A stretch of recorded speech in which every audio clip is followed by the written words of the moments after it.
Today is a day where I want to talk about one of my favorite dishes to make at home, and it's called Tuna Noodle Caboodle. A fun dish to make at home. It sort of pulls all the bits and bobs you have in your freezer. So step one of Tuna Noodle Caboodle is cooking off your pasta. I happen to have some nice spaghetti that's left over here. So boiling water is going. You need to add a little bit of salt. I'm adding a generous amount, just a little less salty than the ocean. Let them cook until they're just tender enough. They're going to continue to cook in the oven after we assemble all of this, so if they're undercooked a little bit, it's not a big deal. So step two is Mornay. Mornay is basically a creamy cheese sauce, what you make mac and cheese with, what you want to dip your chips into, whatever you like.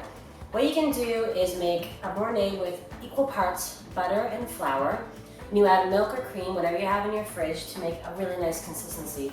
You look at something thick enough to cling to the spoon. You don't want it to be falling off too quickly.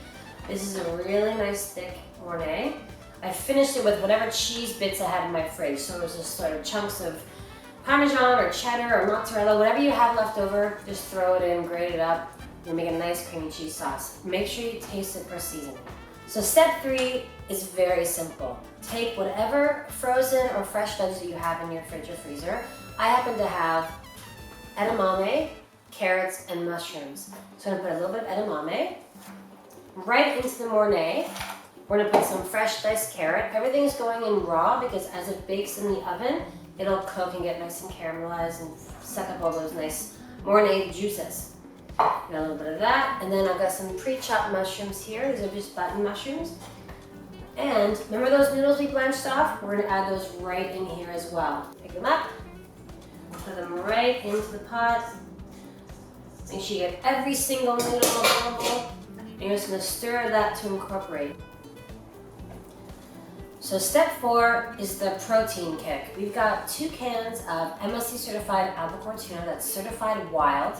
I've drained off some of the liquid, and this is where we're going to get our protein and our energy from this dish. There we go, nice and incorporated. It smells great. It's nice and cheesy and gooey. Step 5 is very simple. All you need to do is take the mixture that you've made. It's been seasoned from the delicious Mornay and the nice wild MSC albacore tuna. You're gonna pour it into your favorite baking dish. Step 6 is making a super crispy, crunchy, delicious topping. You can use breadcrumbs, potato chips, cheesies, whatever you have, it's up to you. So I'm gonna use panko today. I melted a little bit of butter, just enough to coat it, around 2 or 3 tablespoons. Toss it together. I'm going to coat the entire topping of my noodle caboodle with this really nice crispy bread. As soon as it gets into the oven, the butter is going to help caramelize the breadcrumbs and make it super delicious. And all we're going to do is put a little bit on the plate, and dinner's ready.